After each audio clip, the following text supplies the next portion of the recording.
nothing called permanent. It can be either good or bad.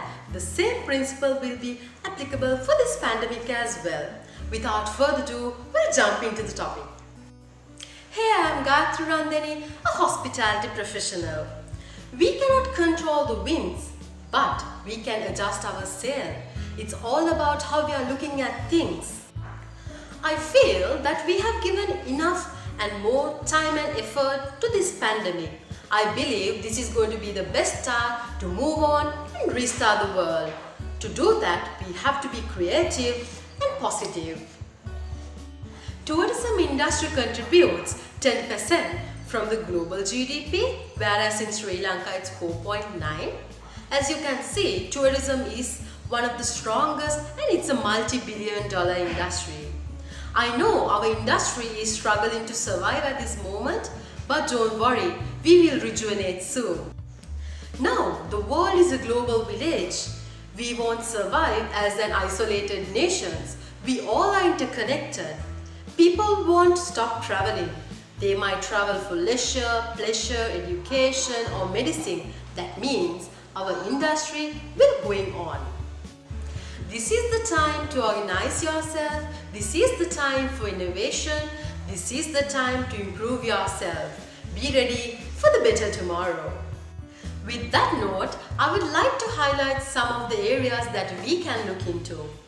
In short term, the bloodstream will be given by the domestic tourism as they always used to do. And short term, there will be tourists from our own region. And long term, we can expect the guests from the entire world. For that, definitely it will take some time. But that is not an excuse for all of us. We have enormous opportunities and potentials around us. To utilize them, we have to be creative, innovative and passionate. Nowadays, the comfortable bed, feather pillow, lobster, jacuzzi, beluga, it's not luxury anymore. The hygiene and the safety will be the newest luxury. As far as we assure our guests that we are safe and hygienic, I think we are in the right track. This is not going to end overnight. Because of that, we have to rethink, rebuild, redesign and reposition all our hospitality units, accommodation units, transportation and the basic infrastructure.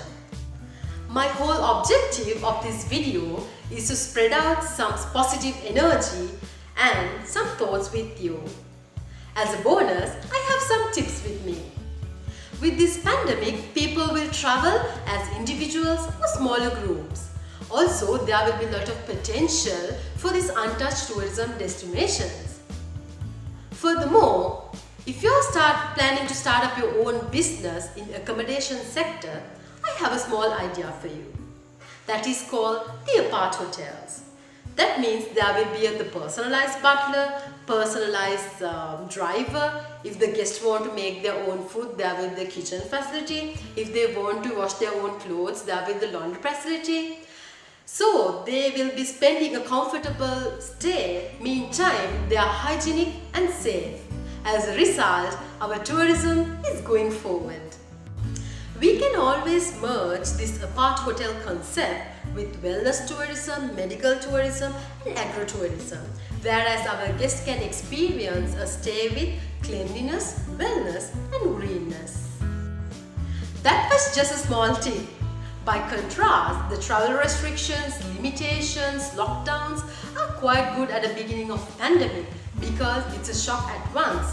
But once we explore the nature and the precautions of it, I believe to live with it will be the best option, rather hiding, blaming and expecting from others. To do that, awareness, health and safety guideline, the legal framework, also ample of the hygienic facilities will be required. We all are not in the same boat, but we all have to sail through the same storm. This is a teamwork. We have to support, care and share each other. Keep this in mind. When life gives lemon, make lemonade out of it. This is not a resting period. We all have to get together and be ready to welcome our guests with a same warm smile. Don't worry, we will bounce back soon as an industry. Luxury, hygienic and passionate hospitality. We'll see you in another episode. Thank you so much.